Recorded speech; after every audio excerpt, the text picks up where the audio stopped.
continue with the series. So I'm a bit sad that's coming to an end, but I'm also very excited because this week has been a blessing to so many people. It has. Yes. It has. And oftentimes while we're here in the studio, it's kind of hard sometimes to see and know what's happening outside and across the world. But every now and then we have a chance to see how God is moving. Last night I had a chance to look in the chat, and I saw someone said, praise God for these messages. Amen. And that told me that God is doing an amazing thing and that his word has not returned unto him void, but also that the families are being refocused. Yes, so we want to invite you right now to take your cell phone, your iPad, your computer, and share tonight's message, Don't keep the blessing to yourself. Go out and share right now. Don't hesitate. Just go out and send it to your friends. Send it on Facebook. Send it on WhatsApp and share it because it will be a blessing. Like it has been the past couple of nights, tonight will be a blessing as well. That's the easiest thing. And for those of you out there who have not only heard, but you have received, and you want to do more, you want to respond, you want to say yes to his will and to his way. And it says, what do they have to do? So they have to be on the lookout for their chat right now. And you have to be paying attention. Shortly, there will be a link coming up. So easy. Yes, and you just have to click it. Maybe you've been feeling the voice of God this week, touching your heart and saying, come to me. Give your life to Jesus, and if you've heard that, it's not a coincidence. Don't second guess it. Just go ahead, click on the link. Somebody will reach out to you. You won't do this alone. God is speaking to you right now. So the best decision that you can make is give your life to him. Hallelujah. And tomorrow something very powerful is about to happen. I heard somebody say it's going to be Pentecost New York. I'm just waiting to see. But I believe it's going to be powerful, and you can be a part of it. Yes. Now, before we go any further into the wonderful word and worship that God has laid out for you tonight, let's begin with a word of prayer. Let's have our friend Wendell Edouard lead us in prayer tonight.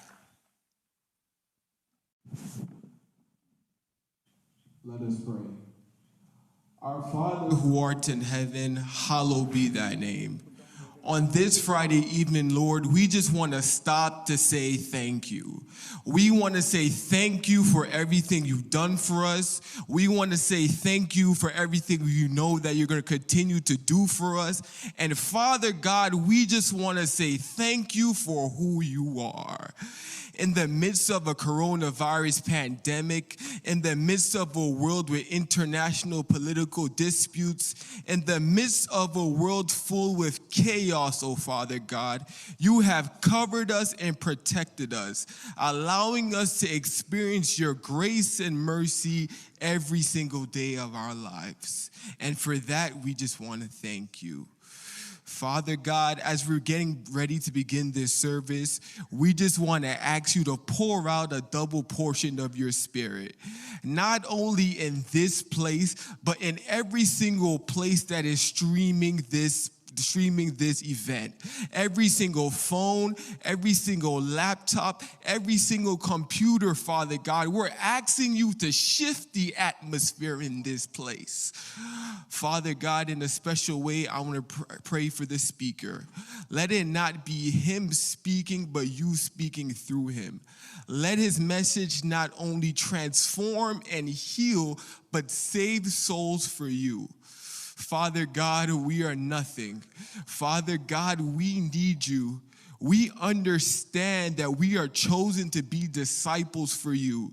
So, Father God, refocus our lives. Order our steps in our lives. Help us to be committed to you every single day that we are on this earth, so that soon and very soon that we could all become one big family in heaven, living in eternity with you forever. In Jesus' name I pray, amen.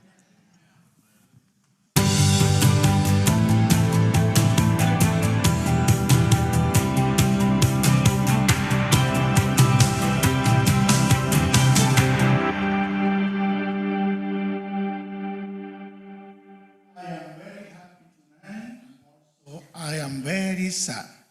Why I'm very happy? Because tomorrow we will have so many churches, we will have baptisms. And praise the Lord for that. I'm very sad because tomorrow will be our last night of our city family refocus.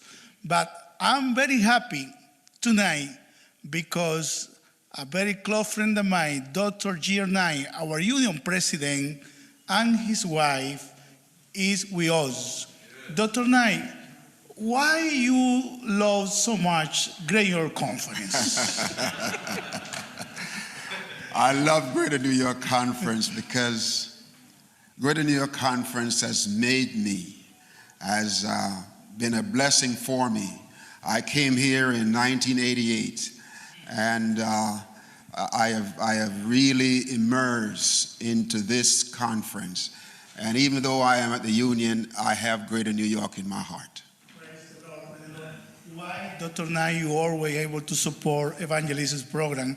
I remember you were in Lo Hará Otra Vez. I was the speaker, and you came from Massachusetts, and now you are here in Refocus family. Why you support evangelism program? Well, evangelism is in my blood. It's a part of me. And Dr. Smith is my very good friend, and we have always been supportive of each other in evangelism. And I'm very grateful for the opportunity he has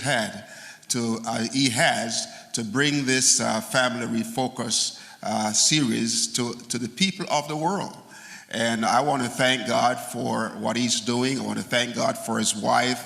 And by the way, both of them got married the same day my wife and I got married. Wow. And so we have a great relationship. Praise the Lord, praise the Lord.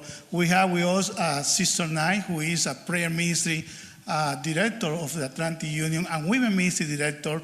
How do you feel tonight, Sister Knight? It's always great to come home. And every time I come back to Greater New York, I know I use the word home, but that's what it feels like. I remember leaving my parents' home and then going back home. It's all smiles and joy and good memories. And it's such a wonderful thing to be here again. Praise the Lord. Are you praying for this program? Oh, yes, definitely. As a matter of fact, my husband and I, we make it a part of our every worship.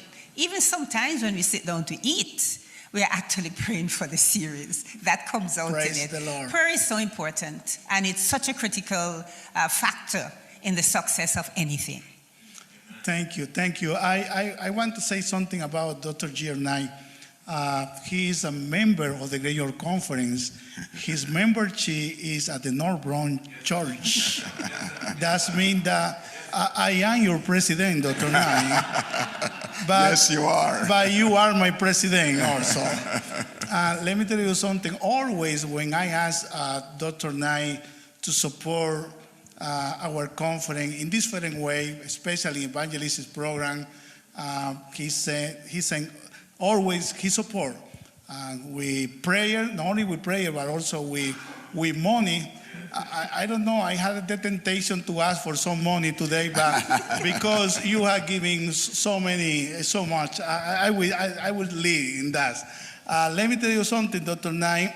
We have this beautiful water bottle, and you will be the first and your wife that will receive that. And I had the temptation to give to each of you, but I will pray to the Lord. The Lord, please lead that temptation, because there's so many people here. But this is very nice. This is Great York Conference. Thank you for your support, Family Refocus.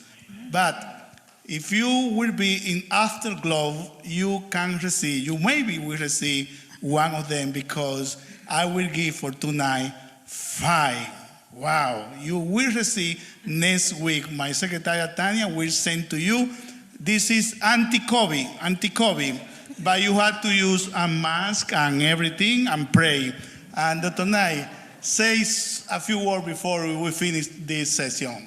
I just would like to say on behalf of the Atlantic Union Conference that we are extremely proud of the Greater New York Conference. Praise the and Lord. for what it is doing. We have 6 conferences in our union, and they're all doing well. But I just want to thank God for what he's doing in the Greater New York Conference. And thank you so much, Pastor Barris. You have been a tremendous leader of the Greater New York Conference.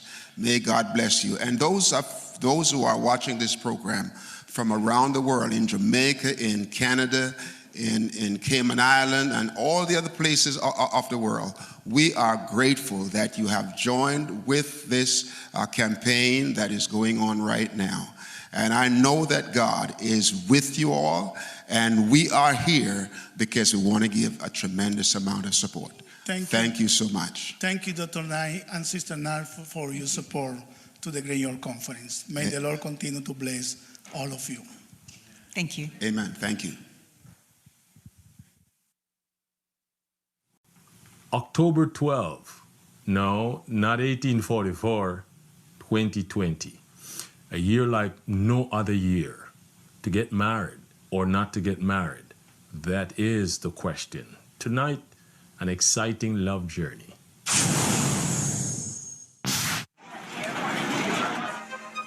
Steve and my lovely wife, Valerie.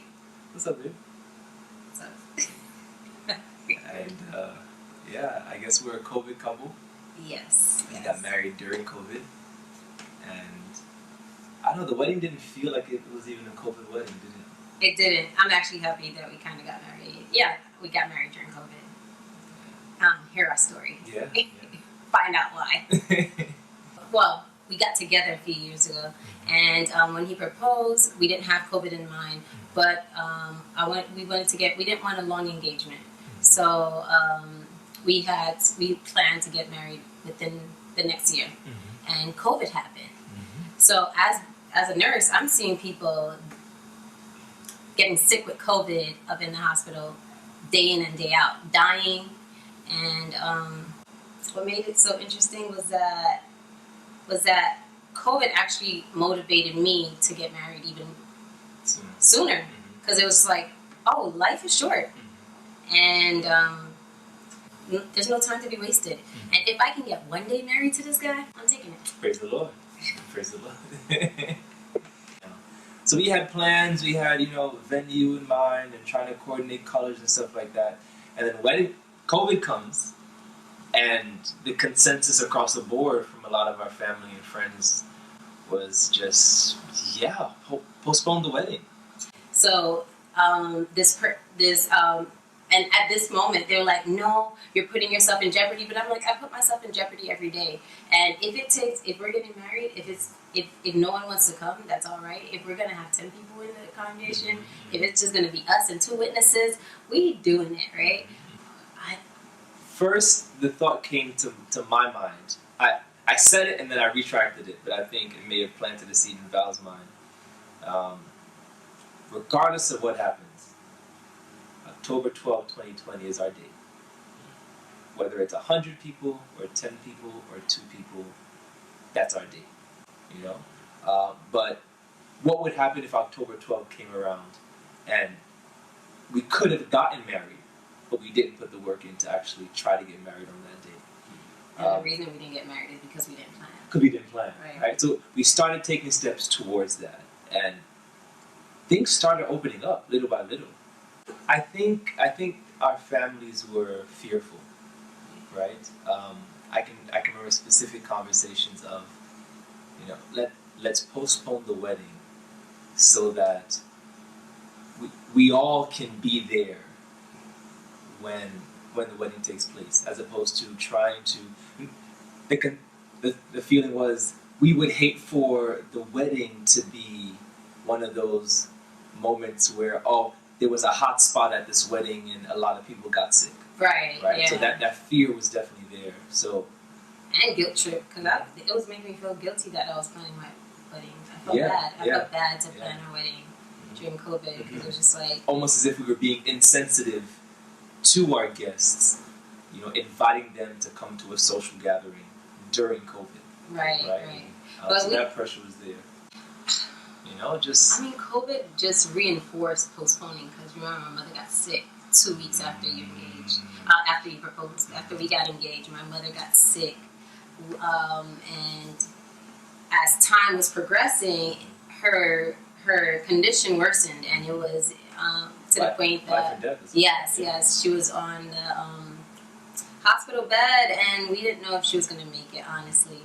And that was even more of a reason where I was just like, no, because to see your mother lying in bed, it was like, Tomorrow's not promised. If she recovers, I want her at my wedding. And this wedding must be soon because I don't know if she's gonna make it. I don't know if he's gonna make it. I don't know if I'm gonna make it. I'm with COVID every day. True. At one point, I wasn't planning at all. I stopped planning because I was so devastated from. I was so traumatized by what I was seeing in the hospital. Oh yeah, I got mad at you. I didn't want to. Yeah. Mad at me? Cause you remember in the car. You remember? In the car, you'd be like, oh Val, about the invitations. Steve, not right now. And Steve, you're like, okay, maybe another day. I'll try another day. He's gonna make a great husband. He forgot all about that. Yeah, because and I felt so bad, and we wanted to do a dance for the engagement party, and then I didn't want to practice because I was tired from my shifts. Yeah. I didn't want to do anything, Yeah. and Steve was like, okay, so at one point, and I was like, something has to give. I have to change my job. I have to take something off my plate, and that helped relieve a lot of tension when I switched my job. In hindsight, I realized even the people that discouraged us to have a wedding or discouraged us to move forward to get married, I realized they all played a part in even making our bond stronger. Marriage is a million more times important than a wedding, right? A wedding is a day. It comes, it goes. Before we knew it, the day was over, right? True. And there we were now, husband and wife. Where do we go? Okay. Good morning, right? And you don't want to spend all your money on a wedding day. Looking back on all that we've been through, and now being here, married, we're two friends that just happen to be married. Yeah. Right? Yeah. So that's always important. Friendship, relationship, connection. That's the kind of stuff we work on. And even though COVID was a deterrent or something to discourage, I just praise God that things worked out in such a way that we could be married and still be in COVID, right?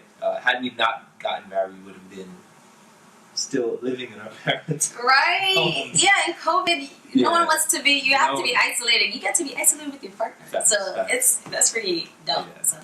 So, praising God. Praising God.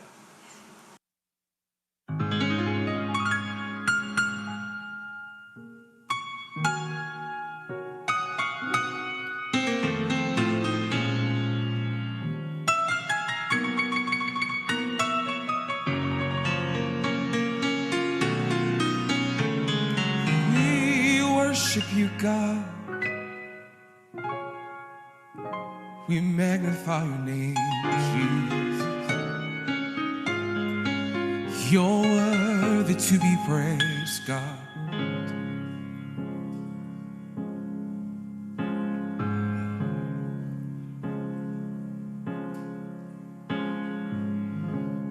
Lord, I will lift mine eye to the hill,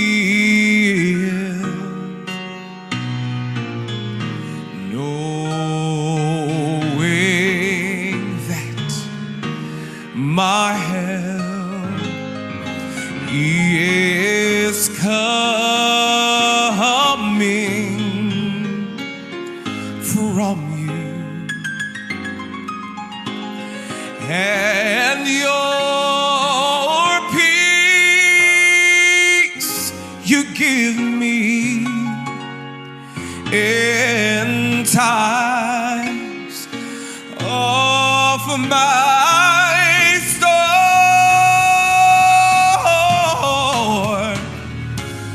See, you are the source of my strength, and you're the strength of my life, God. So I will lift my hands in total praise total praise to you.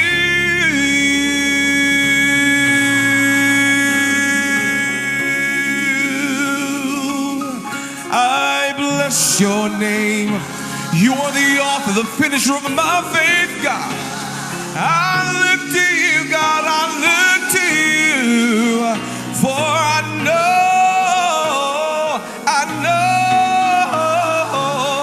my help, you're my help is coming from you, and your peace you give me. Lord, when I'm going through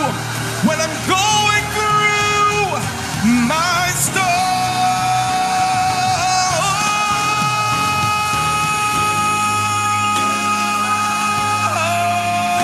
God, you're the source of my strength, Jesus.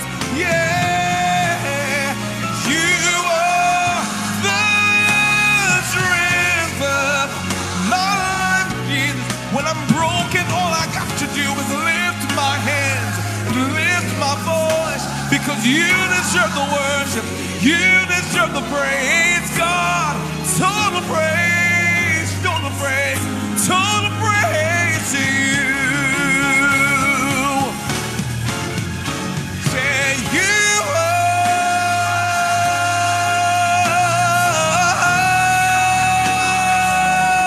the source of my strength, and you're the strength, God. You're the strength of my life, Jesus. So I will lift my hands in total praise. Total praise. See, I look to the hills tonight, from whence cometh my help. I serve a God who is a way maker. I serve a God who is a promise keeper. I serve a God who is a healer. I serve a God who is a defender. I said, amen to your will, God. Amen to your will, God. You're worthy, Jesus. We bless your name, Jesus. You deserve the praise, Jesus. We say amen to your will and your way. Say amen.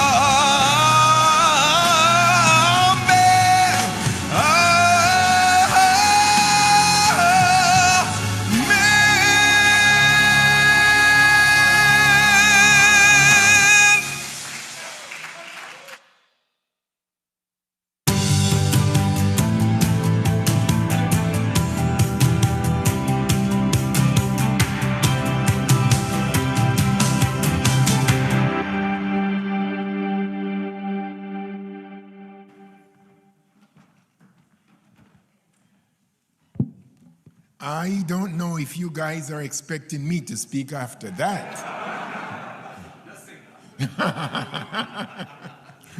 Good evening, loved ones. It is such a joy to be with you again tonight, and thank you so much for coming, and to all our friends online, whether you're on Facebook, YouTube, YouNew, whatever. God bless you as you join us together. Yes. This is our countdown. One more night, one more day to go. Tomorrow, divine hour, and then we finished. We start at 6 p.m. tomorrow. I have an announcement I'd like to make. Toronto West Church has been a part of this program, and their Pastor Nickel, gave greetings our first night. And the program continues for one more week at Toronto West. Not here at the Old Westbury Church, but I will be the speaker for them, and we continue Sunday night onwards. And if you'd like to join, and I encourage you to do, you can go to... Thank you. You can go to Toronto West SDA YouTube, Toronto SDA Church, SDA YouTube, and you'll be able to pick up the program. We start the same time at 8 p.m., and I know the Lord will continue to bless us. Someone says they I think you were the one who said you can't believe it is Friday. I can believe it. I want to say a very special thanks to the two presidents who have joined in with their television, getting the program and television in their country. Dr. Manders over in Bermuda and Pastor Glenn Samuels over in West Jamaica Conference. Just want to thank them as we carry this program live each night on the television there. My text is taken from 1 Corinthians 6 and verse 20. 1 Corinthians 6 verse 20. For ye are bought with a price, therefore glorify God in your body and in your spirit which are God. My topic is, who changed the price tag? They were just boys, as we often say, and they broke into the store really not to steal anything. They just wanted to play some pranks. So they got into the store and they started switching the price tags around. And so those expensive items that were going for $1,000, $2,000, they would take those tags off and put them on cheap items. And cheap items that had 150, 200, they would take those cheap tags and pin them on the expensive items. So in a short while, things were turned around in the store. Expensive items were marked cheaply, and the cheap ones had an expensive tag on it. Well, they left. Following morning, unfortunately for the owner, the clerk was a new clerk and didn't understand what was happening. The store was packed with people because soon the news went out. There was a big sale at the store. And people were getting expensive items at a cheap price. By the time the owner got there, the damage was already done. All the expensive items were gone. Cheap price. And the cheap price goods were there, still marked with those expensive tags. Who changed the price tag? Bow your heads with me. Father, you must speak to me in a way with clarity that I can reproduce it to the hearing of your people. Bless us abundantly, I pray, in Jesus' name. There are two institutions that God gave us at creation, and Satan is bent on destroying both of them. The first institution that God gave us is the institution of marriage. And you have seen what Satan has done to the family.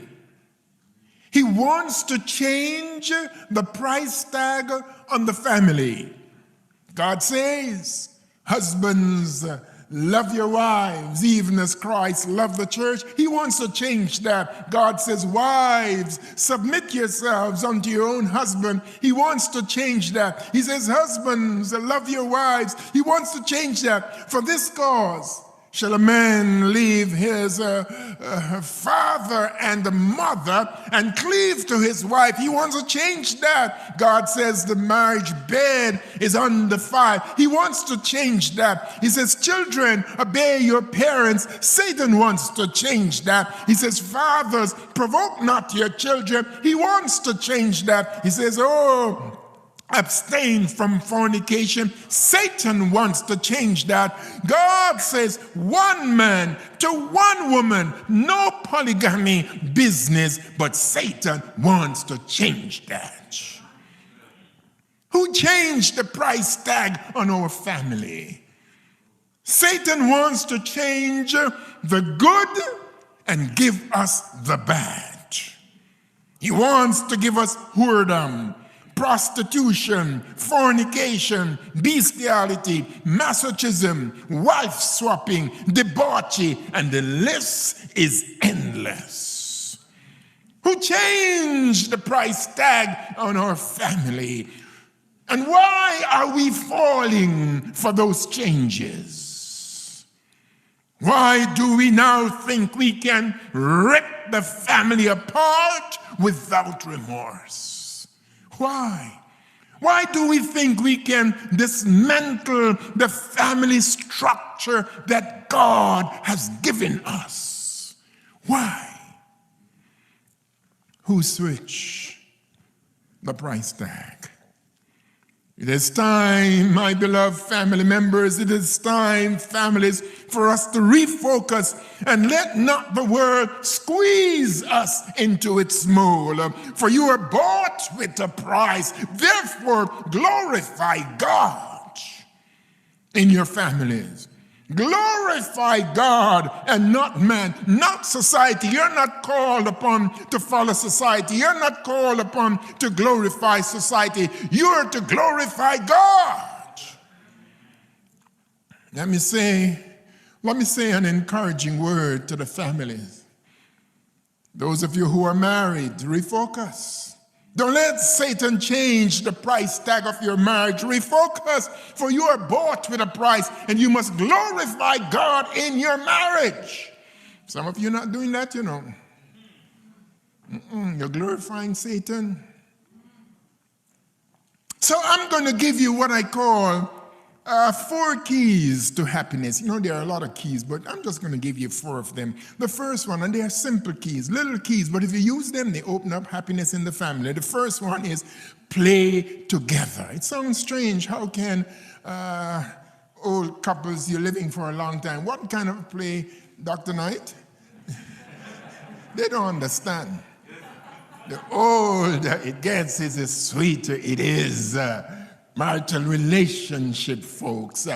It's not these Hollywood people that know what marriage is all about and marital relation. No. They have to come to us to learn something about what true marriage is, what true love is. They have to come to us to understand what keeps a marriage, not their flighty, flirty foolishness. Play together. You know, I was in the bathroom getting ready for bed, and when I came in, I saw my pajama nicely folded on the bed, and all I could say, what a sweet wife. So I put on the shirt nicely, and I buttoned it up, and I pulled the pajama pants, and I put my foot in, and the foot won't go through. I said, what is this? So I pulled up the pants and look. Honey took needle and thread and sew up the pants foot.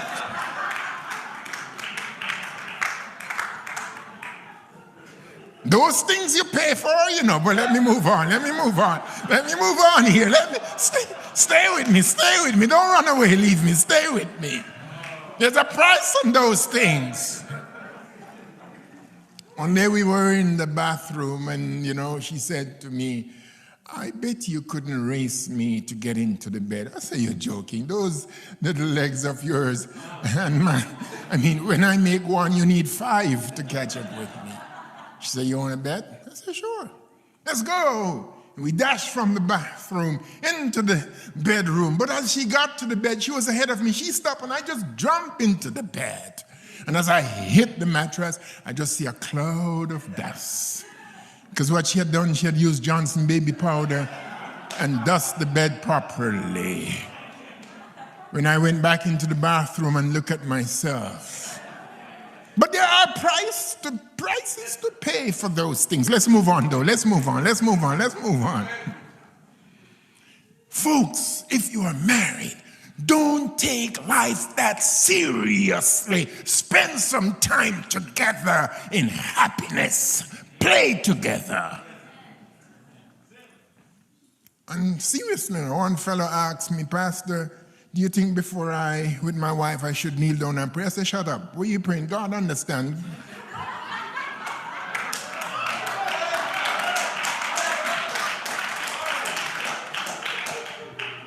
So are you married? You don't need prayer for that. You're married. Move on. Get on with the business. Let's come back here with me. So play together. The second thing is plan together. Too many times families are going, but they're in two different directions. They have no plan. Plan together. Refocus here. Plan your finances together. Listen to me. Watch for get-rich-quick schemes. I know of a family refinanced their house and took out $150,000 and went into this, I won't call the country, and went into this investment until today. This is about 10 years ago, and until today they're waiting on the money to come. Don't take your family down because you can't wait. Wait, don't. If at this stage you're not rich, you're rich again. Just satisfy what the Lord give you and move on. Keep your family financially secure. Don't risk whatever you have. Let me move on. So plan together, play together, plan together, practice together. Practice kindness, practice respect, practice honesty, practice to forgive each other. Practice your conjugal rights. Practice it. That's why we have so much affair going on, because folks are not practicing.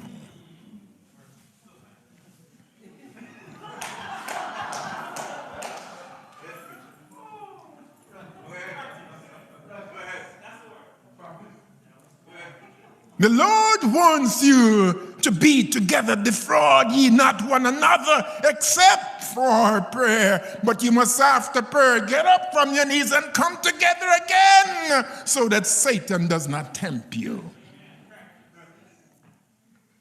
Then the fourth one is pray together. It is still true, the family that prays together stays together. Don't let Satan switch the price tag on your family. Come on now, refocus, family. Pray together for your children. Pray together for your marriage. Pray together for your in-laws. Even if you don't like, pray for your in-laws. Pray together for your work, your business, whatever. Pray. Just keep praying, for you are bought with a price. Glorify God in your marriage.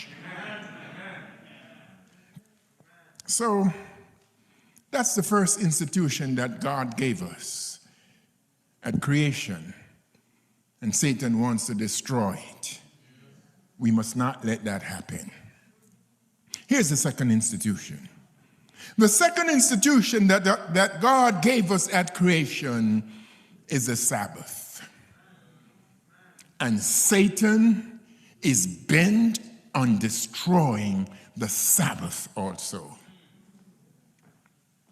Satan wants to switch the price tag of God's day of worship, the seventh day Sabbath, and he wants to institute, or has instituted, the observance of Sunday, that which God did not ordain. Listen to me, folks. I want you to listen to me. Pause. Just listen to me. Here's how it happened. Let me go back in a little history and refresh your memory how this change came about. After the death of Jesus Christ, the disciples carried on his work of preaching and teaching and baptizing. The New Testament church grew rapidly.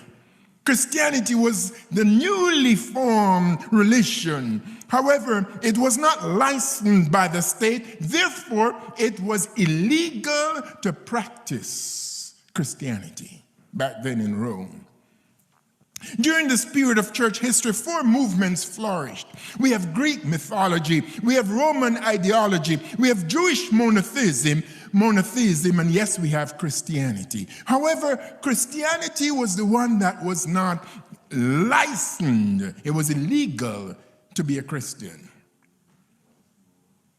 Christians, as they worshiped, they were persecuted. They were persecuted for any and everything. They were persecuted for political reasons. The Christian refused to offer incense on the altar of the Roman gods, and so they were considered disloyal, and they were persecuted. They were persecuted for religious reasons. They had no idols that they were praying to. because they're praying to Jehovah God. They know that the Lord their God is one God, and they should not bow themselves down to any other God. The Romans were offended by that, and so they persecuted them for that. So they were persecuted politically, religiously. They were also persecuted socially. Christians separated themselves from the pagan gatherings in the Colosseum. They refused to participate in those fights with the gladiators where they were fighting to kill each other. The opponent was able to, if the man can get his opponent down into the ground and pin him there with that spear, all he needs to do is to hold it up. And if the crowd can chant, blood, blood, blood, blood, then his job was to into the heart, turn that dagger around and hold it up so that they see the blood. And then they would cheer, he's the mighty valor. And Christians could not participate in that barbaric thing. And they were persecuted. You better than us? Huh?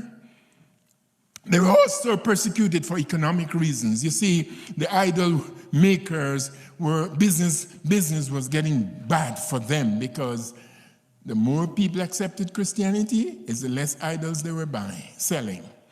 Because they were no longer worshiping idols, they were worshiping Jehovah God.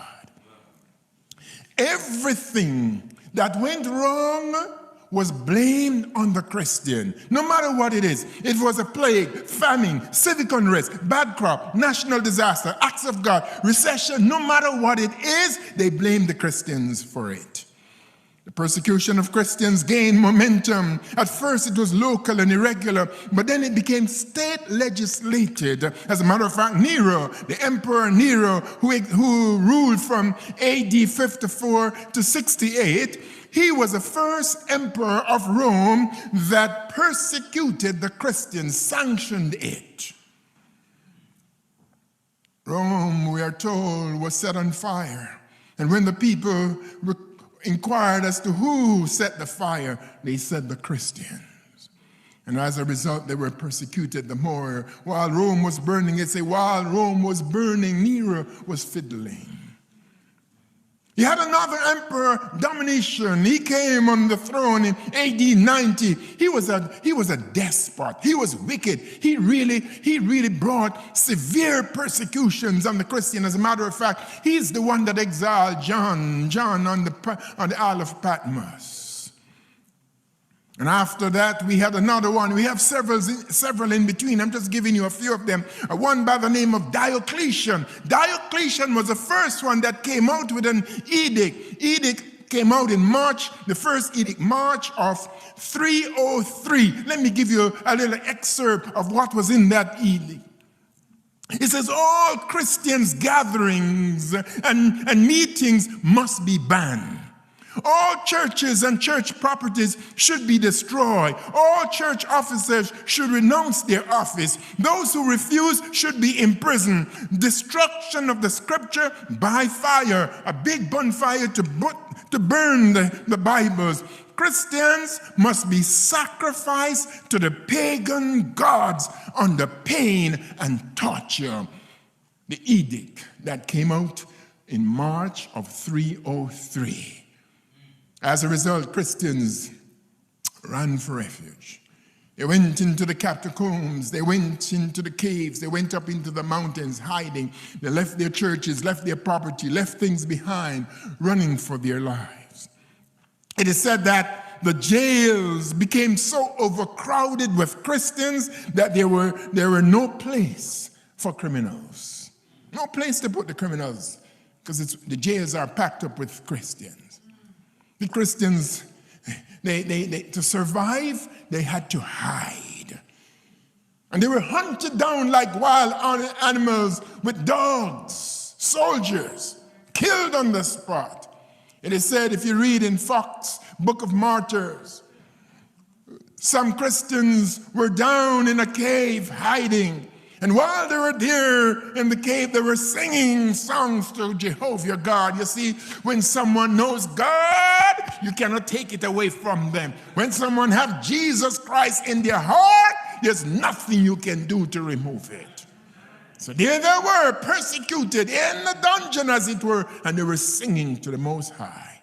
The soldiers heard them singing, and they were going down there to capture them. And then they stopped and said, no, we don't need to go down there. They came back out, and you know what they did? They cut green branches around, and they stuffed them out of the cave and set it on fire, and the smoke went down and suffocated them. But while those Christians were dying for Christ, it was as if they were saying, through it all, oh, through it all, I have learned to trust in Jesus. I have learned to trust in God through it all. Through it all, what a friend in whom I can depend. Even in death, for Jesus, we can rejoice. Constantine succeeded Diocletian. He succeeded Diocletian, but he became emperor of Rome at, you would say, the worst time. Because Rome was crumbling. Externally, you had these, they call them barbaric tribes at the time that were attacking the outskirts of Rome. You had tribes like the Visigoths and the Vandals and the Ostrogoths and the Lombardians and the Burgundians and Franks. These are the ones that later on became France and Germany and Switzerland, etc. But in those days, they were called barbaric tribes, and they were attacking Rome. So externally, Rome was crumbling, and then internally, they had all this fighting. Rome was crumbling as the political unrest and the civil unrest and everything that was happening between Jews and Gentiles and Greeks and what have you. Rome was crumbling when he came on. Constantine decided that he had to find a way of stabilizing his emperor. And so he devised a plan, and the plan worked very well. He passed an edict. You remember the edict of 303? Ban Christians from their home, ban Christians from their churches, close up churches, run them out of town. 10 years later, Constantine came with the Edict of Milan, and in that edict, freedom to worship was given to the Christians. Restoration of confiscated property, subsidization of church by the state, exempt of the clergy from public service. And listen to this. In that edict was also the setting apart of the day of the Sunday as a day of worship, the day of the sun as a day of worship. It's in that edict. I'm not making up fable. You just Google that, the Edict of Milan, and you'll find all of these things that I'm telling you in there. So Constantine realized the infighting that is going on, he first has to stabilize home before he can go fight those abroad. And he wanted to stabilize. He knew the Christian, there was a large group there. He brought peace to them, bring them back to their homes, bring them back to the sanctuary, bring them back. But there's only one condition, Christians, one condition. I have to make a change here. I need a longer weekend, so don't have worship on Saturday. Let's push it one day over to Sunday. And it's, you have to understand, it was a compromise, because when he decided to give sanctuary to the Christian, the pagan worshippers were saying, what's in this thing for us? This is the one time you want to have peace between us and them, but they get all the benefits. What's in us? So he dropped the last one in, the worship of the Sunday, to appease the pagan worshippers who worship the day of the sun. So that was included in the edict. And so Christians, come, you have your freedom, but just a slight change. Start worshiping now on Sunday. At the Council of Laodicea, AD 336, Sunday became the official day of worship. So when the edict was passed in 313, it was a law, but people were still doing different things. You could worship different days. But at the Council of AD 336, it was now a law. You didn't have a choice. You couldn't choose this day or that day or this day or what. It was now a law. You have to now worship on Sunday. If you didn't worship on Sunday, you'll be persecuted again. If you didn't worship on Sunday, you'll be thrown in jail. Check it. happened at the Council of Laodicea. But you know, my friends, you can't take God by surprise. God looked down in history. He knew that all of these things would happen. Daniel tells us in Daniel chapter 7 and verse 25, and he shall speak great things against the Most High, and shall wear out the saints of the Most High, and think to change times and laws. Some of the saints were worn out. They came down from the mountains. They came out of the cave, and they accepted the peace treaty, and they started worshiping on Sunday. They were tired. They couldn't take it anymore. Wear out the saints of the Most High. And then after he stabilized his kingdom internally, what happened in church history is one of the atrocities that we Christians don't even like to talk about, the Crusaders. They went on now, those barbaric tribes that I told you about, the Visigoths and the Lombardians and the Franks and what have you. Here's the idea now, we're going to teach them Christianity. So the Christians were happy. Christians like to spread the gospel. So they went, and it was like an army. They had the Christian flag at the head of the battle. But in each of these countries that they go, it was not a question of can I or may I not? No. It was you accept it or death. You accept it or imprisonment. It was forced on them. Sunday observance was forced upon them. So as Rome at the time that ruled the world, Rome says, I'm going to set up a universal church.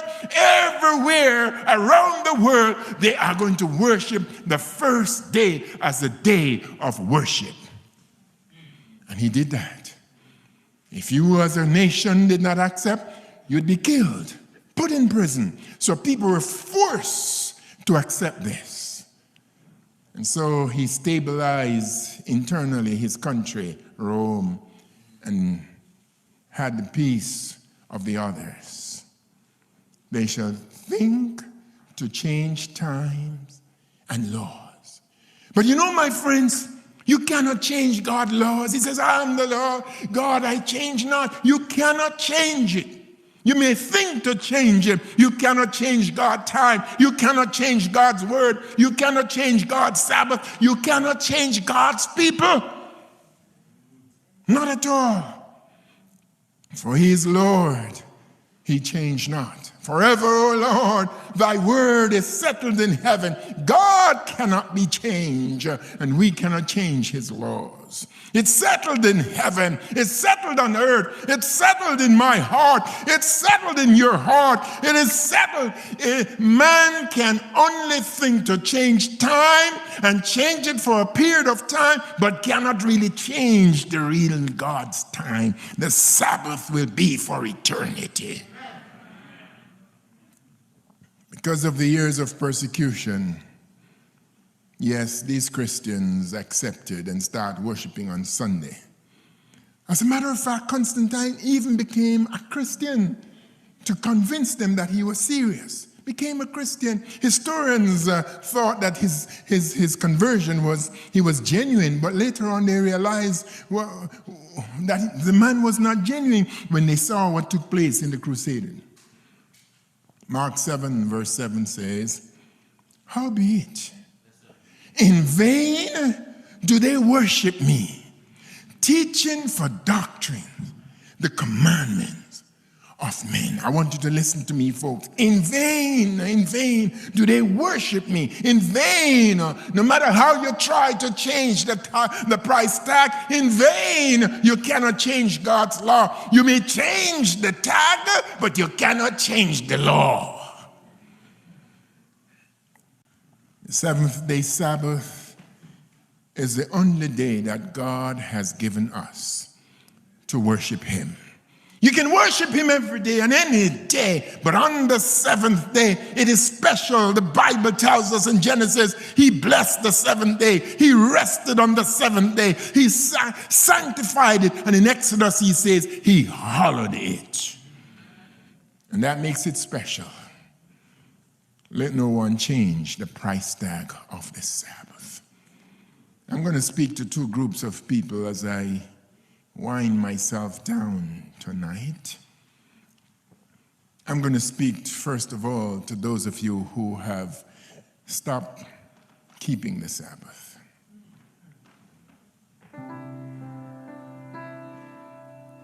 I want you to hear me, my friends. The Sabbath is not something that is given to us by man.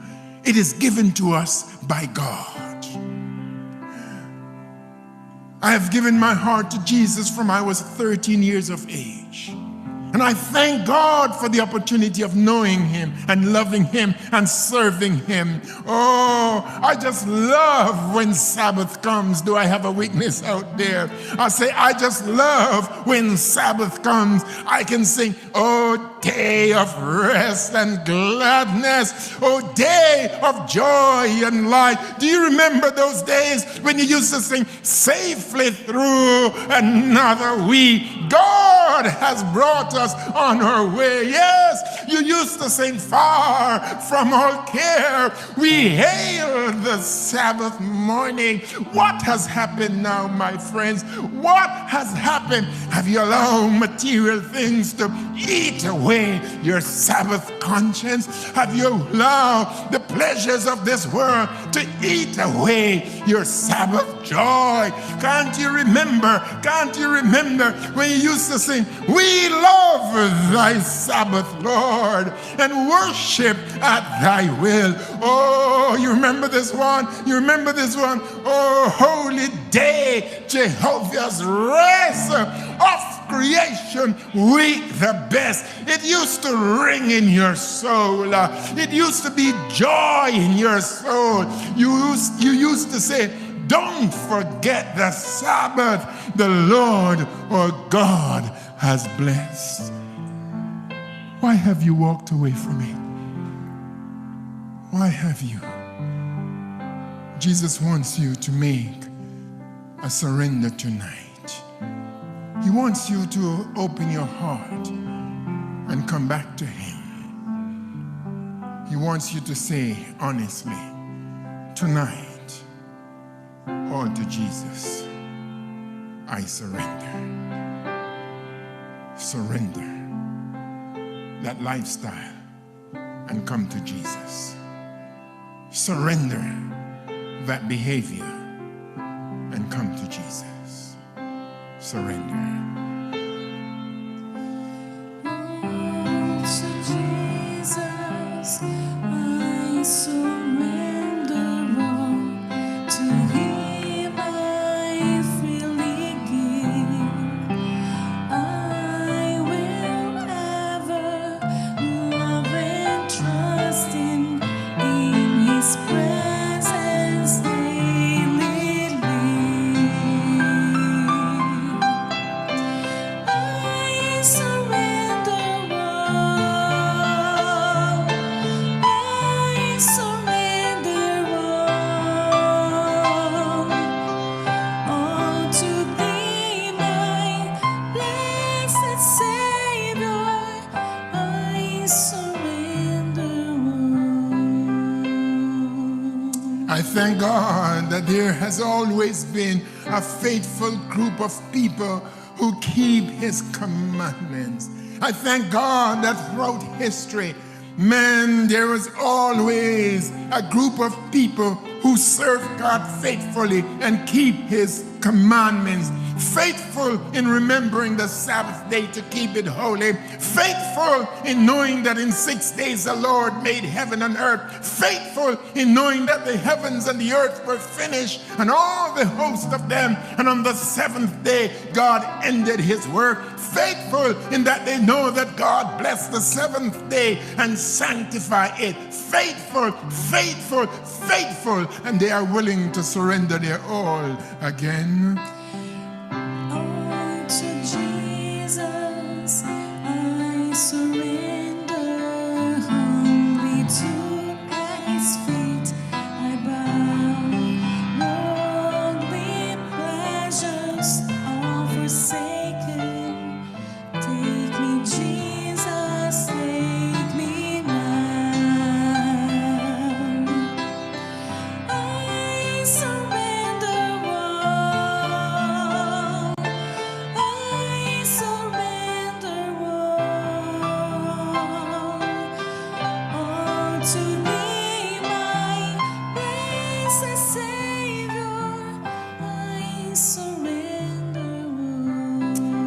university that I studied, one of my professors, a man by the name of Dr. Raymond Holmes. Dr. Holmes was a Lutheran minister. And I'll never forget the day in class when he shared his encounter. He said he has been a minister in the Lutheran church for many years. They have sent him to different places around the world as a missionary. And now he's settled in his community and was pastoring this large church. When an evangelist came in town, pitched a tent near his church and started preaching. His wife was invited by someone and she started going. And one night she heard the sermon on the Sabbath. And she went back when the preacher says, next Sunday I will be preaching on the change of the Sabbath, how it all happened, how it took place. And she went that Sunday and she heard the sermon on the change of the Sabbath. She was convinced. She decided that no longer could she continue to worship on Sunday. She went home, he said, and discussed it with him, but he would have nothing to do with it.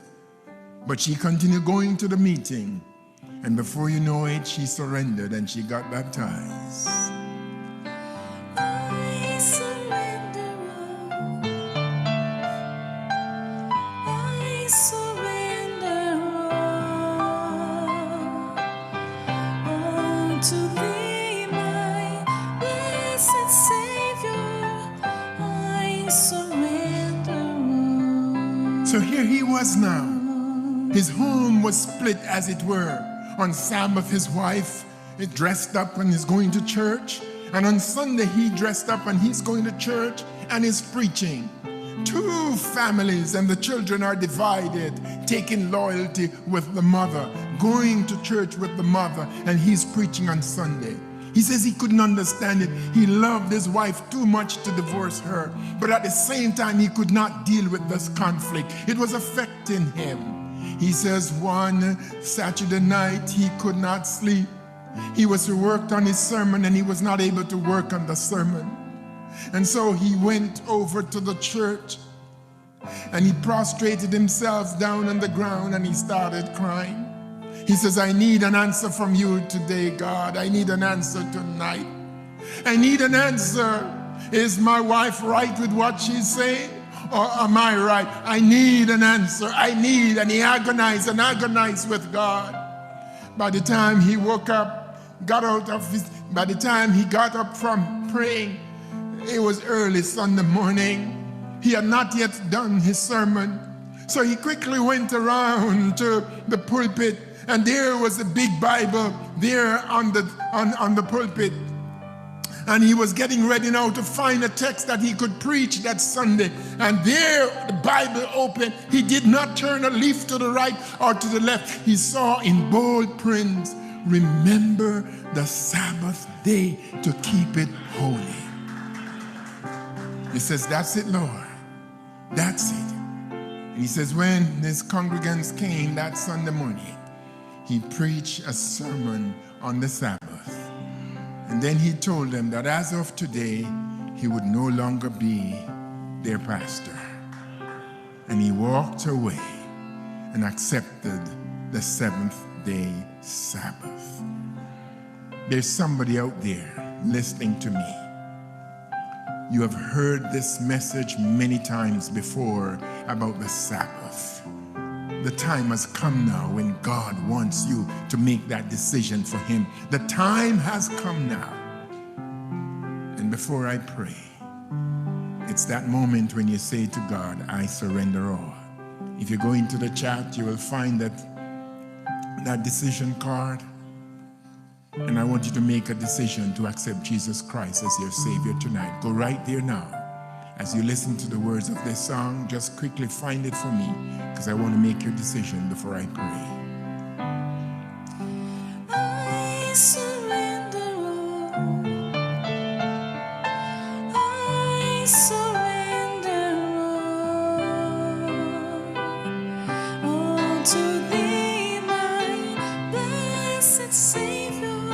I surrender all. Our heads heads are bowed, our eyes are closed, Lord, I pray specifically for two groups of people. I pray for those who once kept your Sabbath and served you, who have drifted, that you'll bring them back tonight. That they will make that decision tonight to come back to you and start observing your holy day of rest. The second group I pray for, Lord, is those who have never accepted your Sabbath truth, but they understand, Lord, that you're the Lord, you changed not, and you did not change your day of worship. Give them the strength and the power to accept it, and when they do, give them that peace. Thank you for hearing and thank you for answering. In Jesus' name I pray. Amen. Oh, to Jesus I surrender. Lord, I see the sacred flame. Oh, the joy of your salvation. Glory, glory to his name. I surrender all. I surrender all. Oh, to thee, my blessed Savior, I surrender all. I surrender all.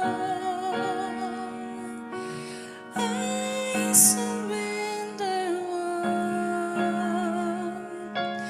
Oh, to thee, my blessed Savior, I surrender.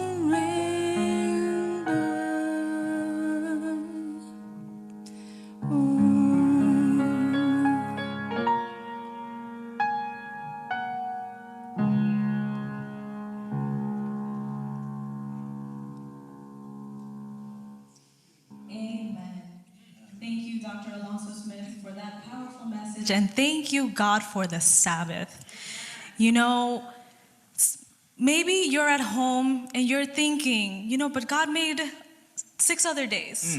Why the Sabbath? And honestly, I even questioned that myself once. I'm going to be honest. And I heard somebody, you know, sometimes we judge Adam and Eve from eating from the fruit. God told them one thing, which was not to eat it, and they ate from it. And he told us to keep the Sabbath. And sometimes we don't, you know? And I feel that that's just something that really hit me. And I feel like we're doing the same thing that Adam and Eve did when they ate from the fruit, when God told them not to.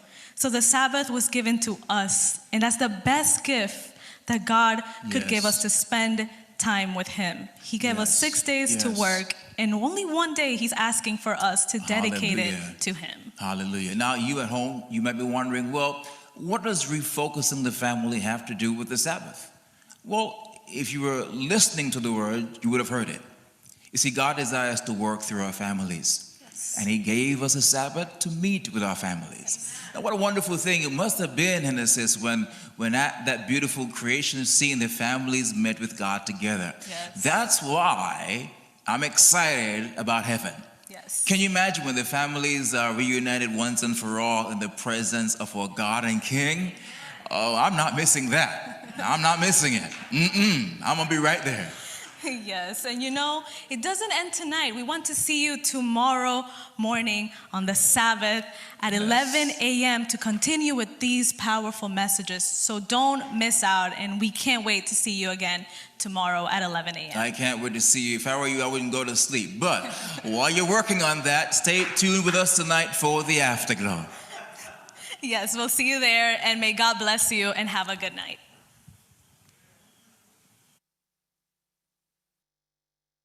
Do you have some thoughts on today's message? Then join us in the Afterglow. We are going to be discussing today's message in virtual breakout rooms as well as together in a group discussion.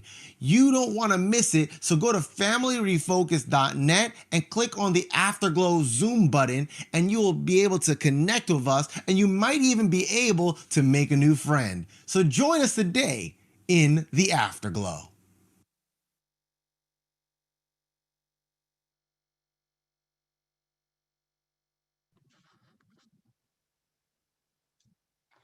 Again, brethren, thank you very much for coming for this final. Well, we have one more to go.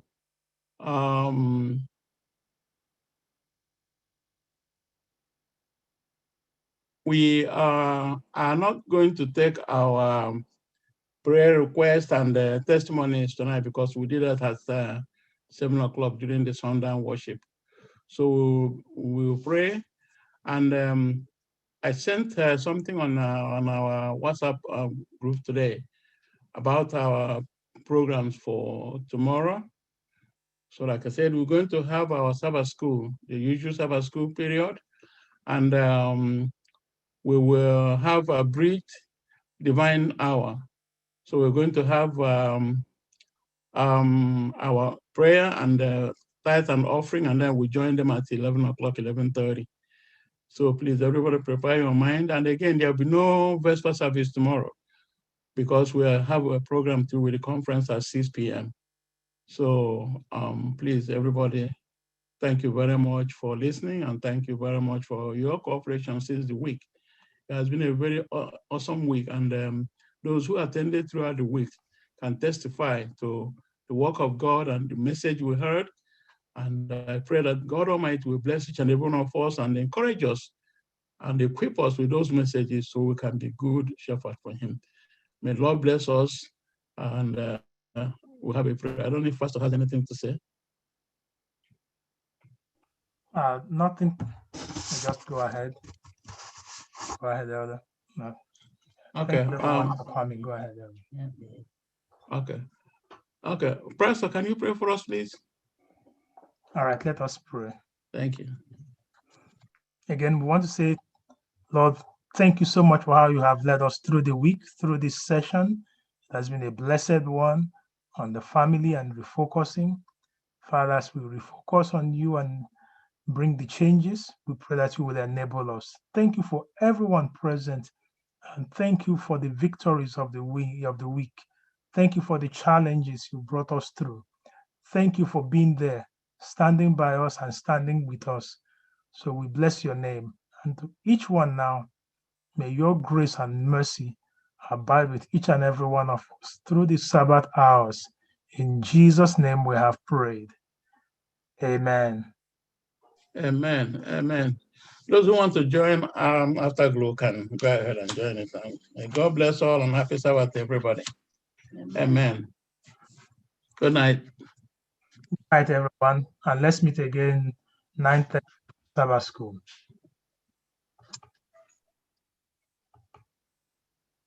Yeah, things important.